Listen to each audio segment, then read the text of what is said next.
Himalaja, streha sveta. Naša destinacija pa za 8000-čaki, Tibet. Odročen svet, prav je, da je izziv že, kako ga dosežeš. Z nepalske strani po globoki soteski reke Koši, a nepalski avtobusi zmorejo vse. Čez mejo pa neskončno serpentin, da se povzpneš nad 3500 metrov. Tu, Bogu za hrbtom, Kitajci gradijo moderne ceste in mesta, samo da markirajo teritorij. Skoraj 5500 km iz Šanghaja se v Njalamu končuje avtocesta 318, a za nas je ta začetek poti, ki nas bo popeljala še bliže najvišjim goram sveta.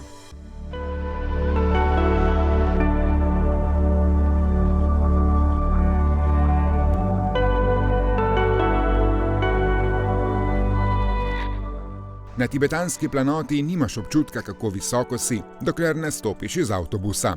In že ob vsakem koraku ter besedi globoko dihaš. Prvič sem bil tako visoko, višje od 5000 metrov. In že z prvega od 6 prelazov višjih od 5000-čakov na tem potovanju sem zrl v 8000-čaka, ki ga poznamo iz zgodb slovenskih alpinistov. Shishapangma, 8046 metrov.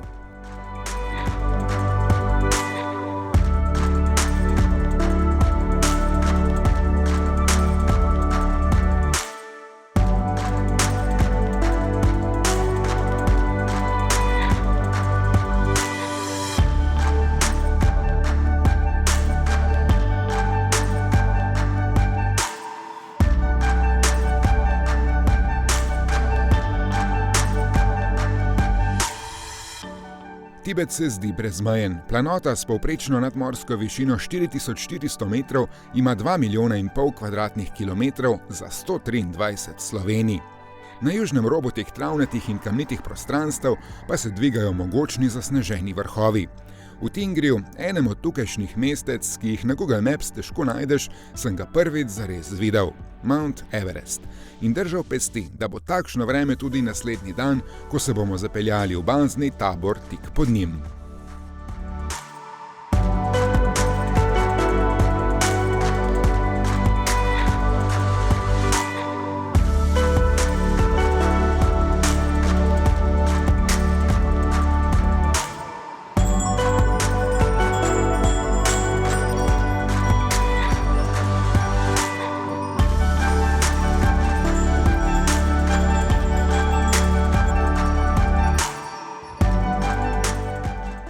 Najvišje ležeči samostan na svetu, v bližini je tudi najvišje ležeča pošta, budistični samostan Rongbuk.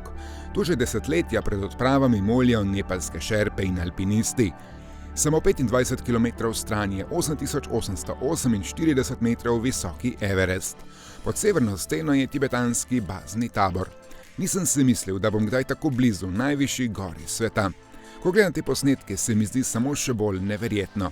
In wow, kakšen krasen sončen dan. Le s čim sem si zaslužil take trenutke. Zanje pa potrebuješ tudi nekaj sreče. 3 dni pozneje je začelo močno snežiti in so cesto do sem zaprli.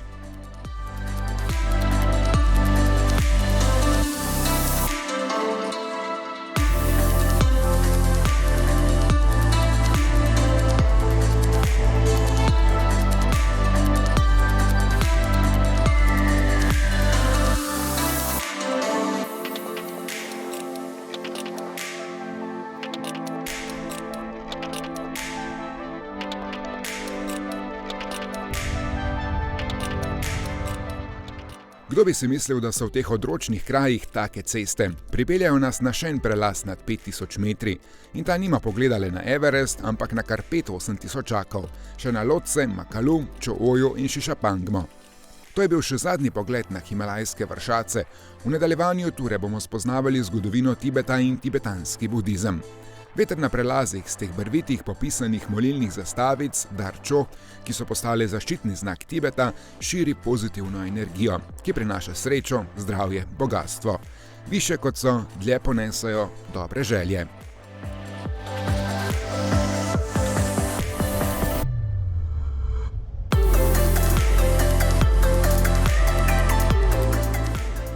Budistični samostan Tashilhunpo v Shigatseju je drugi največji v Tibetu. Iz 15. stoletja ustanovil ga je prvi Dalaj Lama.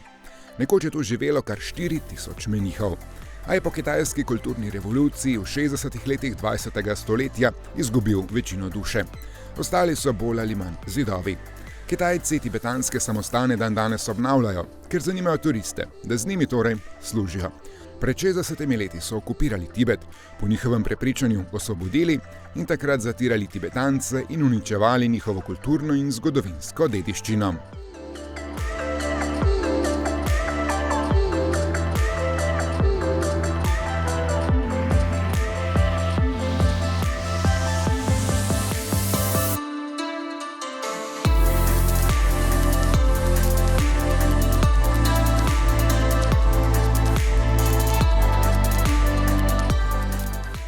Da Tibetanci ostajajo trdno predani budizmu, pričajo ti posnetki.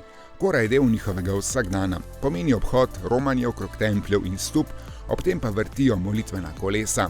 Stupa Kumbum v nekoč obzidanem Gyantseju je največja v Tibetu. Od lani je v zasebni lasti, dostop nanjo je tako še dodatno plačljiv. Že tako tujci plačamo vstopnino vsak samostan. Potovanja po Tibetu so nadzorovana. Brez vsaj lokalne agencije niti niso mogoča. Obiščeš lahko samo tiste kraje, ki so že vnaprej določeni v programu.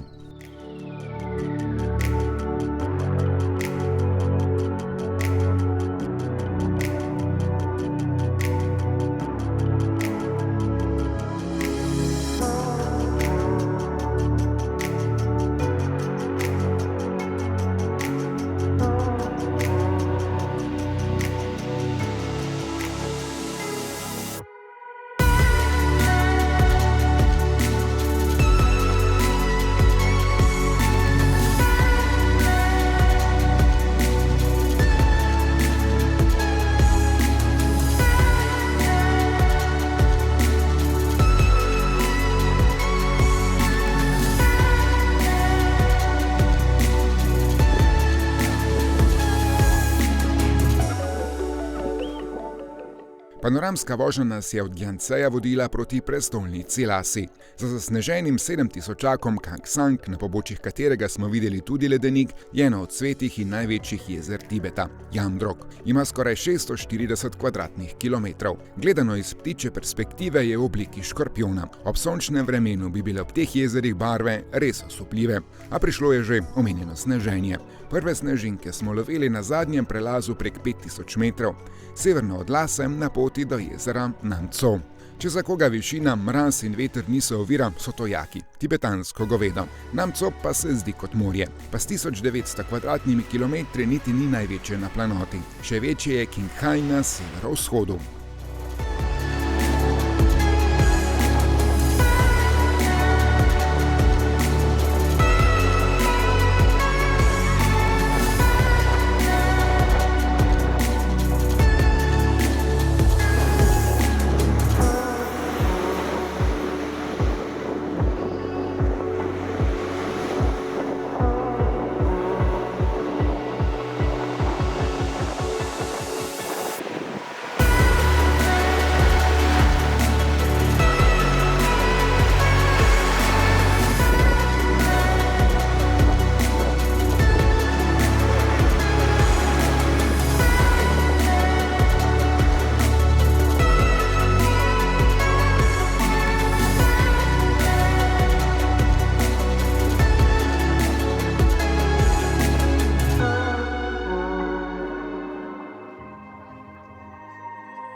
Gre, a?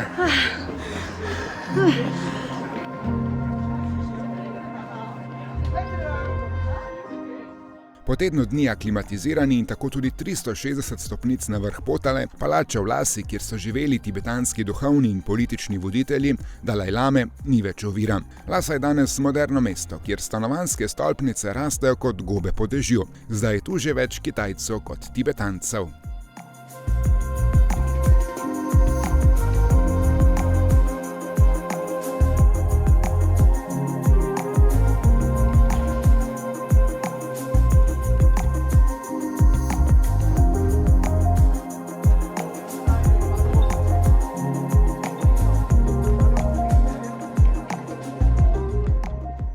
V starem delu mesta vendarle še začutiš nekaj tibetanske kulture. Barkor je duša lase. Nekaj posebnega je, ko se pomešaš med domačine, ki opravljajo koro okrog templja Džokang. Ta je bil zgrajen v 7. stoletju, ko je kralj Songtsen Gampo, ustanovitelj tibetanskega kraljestva, s poroko z nepalsko princeso na planoto prinesel budizem.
Še zadnje dejanje tibetanske avanture z vlakom do Pekinga. Gre za najvišjo železniško progo na svetu, saj prvih 960 km na nadmorski višini prek 4000 metrov.